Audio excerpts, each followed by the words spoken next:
अहिलेसम्म I haven't reveal my boyfriend भए पो रिभिल गर्नु होइन। अनि मैले कहिले पनि कसैसँग भनिनँ कि ऊ चाहिँ मेरो बोयफ्रेन्ड हो। टिल डेटै मेरो भ्लगमा हेर्नु भएको छ होला नि होइन, सबै साथीभाइ हो यताउता चिल गरिरहेको हुन्छु। अन्त कहिले कहिले मन दुखेको कुराहरू पनि सेयर गरेको छु होला, तर साथीभाइमा पनि मन दुख्छ है। त्यो सधैँ पनि गर्लफ्रेन्ड बोयफ्रेन्डमा रिलेसनसिपमा मात्रै मन दुख्छ भन्ने नि होइन। कहिले कहिले तपाईँको पेरेन्ट्ससँग मन दुख्छ, साथीभाइसँग ओभर चित्त दुख्छ, फ्रेन्डसिपमा पनि ओभर हर्ट हुन्छ कि। त्यो कुराहरू कहिले कहिले सेयर गरेको थियो होला। अनि कतिले चाहिँ आमा प्याचअप भएको ब्रेकअपै भएछ त्यस्तोहरू कमेन्टहरू पनि देखेको थिएँ। आई डोन्ट वान्ट एक्सप्लेन त्योभन्दा धेरै त, किनभने जति एक्सप्लेन गऱ्यो भने पनि त्यो बुझ्नेले चाहिँ बुझिसक्नुहुन्छ एक्सप्लेन नगरिकन पनि, तर नबुझ्नेले जति गर्दा पनि बुझ्नुहुन्न नि त। खिल्ली उडाउनेहरू म देखिरहेको हुन्छु, तर यति चाहिँ बुझ्नुहोस् अहिलेसम्म मैले पनि यो फलाना चाहिँ मेरो बोयफ्रेन्ड हो है, we are dating with each other, अब के हुन्छ कस्तो हुन्छ हो त्यस्तो मैले कहिले पनि भनेको छुइनँ। कहिले कहिले कहिले पनि भनेको छुइनँ। यत्रो हरेक दिन हेरिराख्नु भएको हुन्छ, हरेक दिन हेरिराख्नु भएको हुन्छ। कुनै होला फ्रेन्डसिपमा एउटा भाइब मिल्छ ओर्छ, त्यो मन पराउनुहुन्छ, त्यो खुसी लाग्छ होइन। तर यति चाहिँ हो कि मेरो प्याचअप गराइदिने, मेरो ब्रेकअप गराइदिने, मेरो इङ्गेजमेन्ट गराइदिने, मेरो बिहे गराइदिने काम चाहिँ नगरिदिनु होला। भ्लगहरूमा अब रुवाबासी भयो होइन, बाबाको परिस्थिति त्यो सबै कुराहरू देखाइयो होइन। अब किनभने म एज एन भ्लगर मैले एकदम र कन्टेन्टहरू हाल्छु नि त। सो मलाई थाहा हुँदैन मैले के गर्छु आज के बनाउँछु भनेर थाहा हुँदैन। म ऱ्यान्डम क्यामेरा तेर्साइदिने हो, स्टार्ट गरिदिने हो, अनि जे हुन्छ म त्यो देखाउँदै जाने हो। सो अब कहिले के देखायो होला, हाँसेको देखायो होला, कहिले के देखाइयो, कहिले के देखाइयो, सबै इन्जोय गर्दै आउनु भएको थियो। र त्यो हाम्रो रियल पनि हो नि त, रियलिस्टिक हामीले अब जे हो त्यही अब देखाउँदाखेरि अब कतिलाई नराम्रो पनि लाग्यो होला, किन यस्तो देखाएको होला यो भित्री कुराहरू घरको होइन। अब तर के गर्ने त, अब सबै कुराहरू हाँस्दै लड्दै पादेको पनि देखाएकै हो, हाँसेको देखाएकै हो, छादेको पनि देखाएकै हो। अब त्यति बेला मैले बाउले रक्सी खाएको भनेर देखाउन खोजेको त होइन, तर अब हामी रुने, अब बाउको स्थितिलाई लिएर हामी रुने खालको पनि हामीले सोचेर गराएको त होइन। तर अब त्यहाँ माहौलै त्यस्तो बन्यो क्या अब होइन। अब बजुलाई पनि अब आफ्नो छोराको माया लाग्ने, पिर पर्नेदेखि लिएर होइन।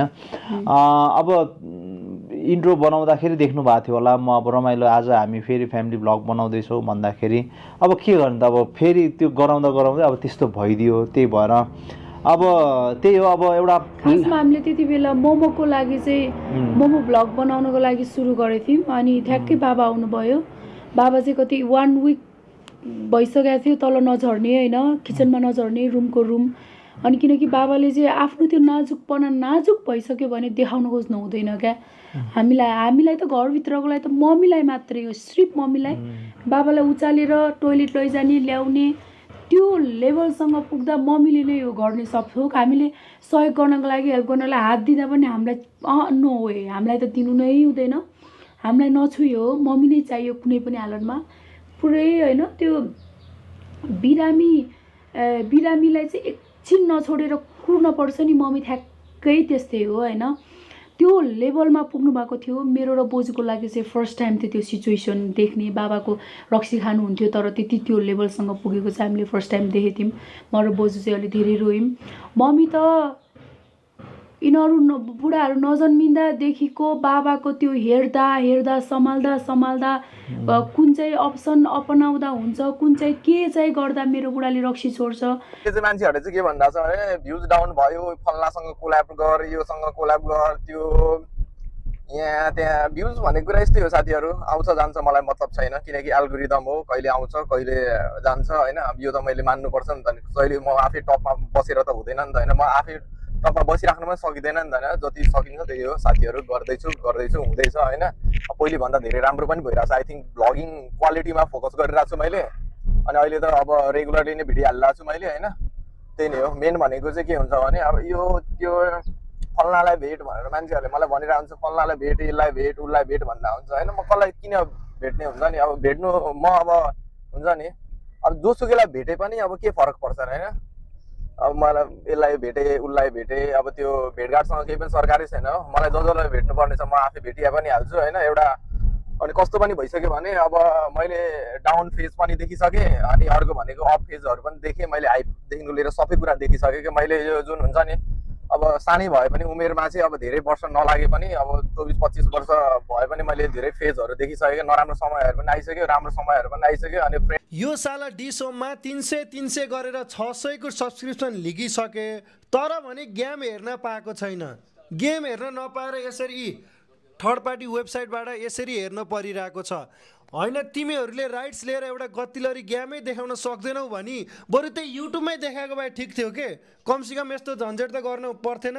थाहा छ हामीलाई थर्ड पार्टी वेबसाइटबाट नि हेर्न सकिन्छ, तर पनि क्रिकेटको लागि केही कन्ट्रिब्युसन हुन्छ, देशको लागि केही कन्ट्रिब्युसन हुन्छ भनेर दुईचोटि लिगे के, एउटा लिगेर भएन, चलेन, अर्कोचोटि पनि लिगे, अझै चलेको छैन। लौडेहरू एकदमै रिस उठिरह। क्रिकेट हेर्ने सपना थियो, डिस होमलाई 300 रुपियाँ तिरेको, हिजोको गेम पनि हेर्न पाएन, आज त हुन्छ होला भनेर आज कुरेको, आज पनि हेर्न पाएन। फोन लगाउँछु कुनै नम्बरमा बिजी भन्छ, कुनै नम्बरमा फोन गए पनि उठाउँदैन। यो डिस होमले गर्न लागेको चाहिँ के हो? लुट्नलाई बस्या हो क्या हो? म फोन गरेको छु अघिदेखि डिस होमलाई, केस हाल्नु पर्यो, वकिल कोही छ? पैसा तिरेर कि त फिर्ता गर्नु पैसा, कि त फोन लागेपछि उठाउनु, बिजीको बिजी भन्छ फोन। डिस होमले गर्न ला चाहिँ के हो? एनपिएल हेर्न पाउँछ भने 300 मा, खोइ त हेर्न पाएको। कहिले उपलब्ध हुन सकेन भन्छ, कहिले बिजी भन्छ, कहिले के भन्छ।